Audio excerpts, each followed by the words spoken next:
Тя госпожата ще стане.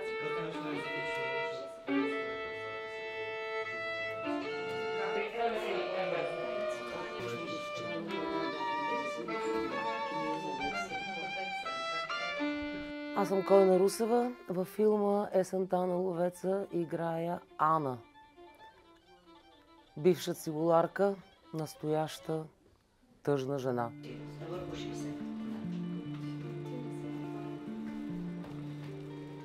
Имаше няколко предизвикателства. Първо да си партнирам с Ивайло Христов и да успявам да бъда сериозна пред него, защото това е много трудна задача. Защото той дори здравей да каже и аз мога да избухна в смях. За този персонаж не трябваше да му се радвам, напротив, трябваше повечко да съм му ядосана. И другото предизвикателство беше да се науча да държа цигулка, което за първи път ми се случва през живота. Надявам се да сме успели да направим добра позиция на ръцете.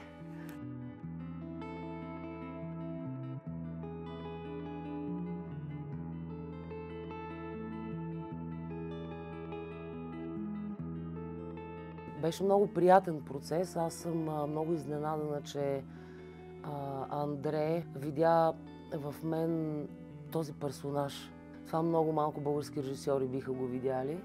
С моето излъчване и с моя начин на присъствие въобще в средите. И аз се радвам за това, защото за мен това беше много интересно да избродирам, да изработя точно такава жена, която е отказала се някакси от себе си и се е посветила на нещо различно от нея.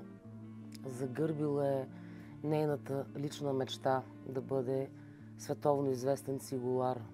И се е решила да живее на село с мъжа си, защото той обича Странджа, а тя го обича него и така.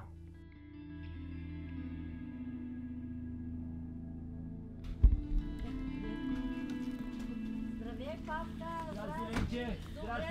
Добре сме! Здравейте, здрасте! На фона на историята, която се развива, мигрантската, която е така основна във филма, отдолу текат една друга история тече между един мъж и една жена, която много ме вълнуваше. За тяхното отчуждение, как през събитията, в които те биват въвлечени, как те отново намират себе си, как отново се преоткриват. Това ми беше много интересно на мен.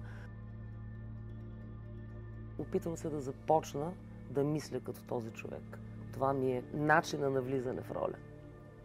Да разбера защо действа така. Разбера ли защо действа така, оправя ли начина на мислене, значи съм напипала персонажа.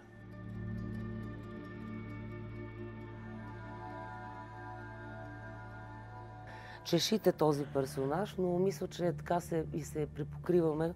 Когато изпадна в крайност, аз също спирам да говоря с близките си. Затварям се в малкия кръг на внимание и те да се оправят.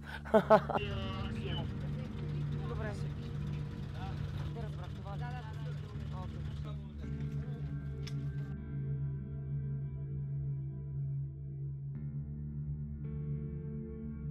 Разбирахме се, голямо ръкомахане падна и голям смях, защото Андре, когато се опитва да говори на български, е нечовешки забавно.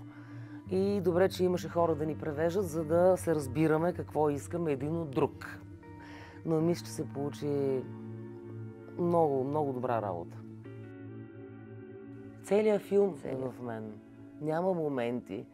Целият филм, това са взаимосвързани моменти, малки моменти, големи моменти, които образуват един голям филм. Цялото това нещо е в мен.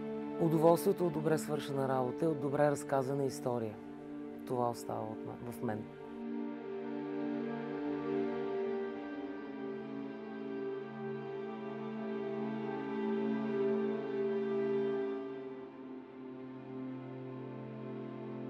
Мисля, че всеки от вас може да намери нещо в този филм, за което да се замисли, нещо, за което да се усмихне, нещо, за което да си поплаче.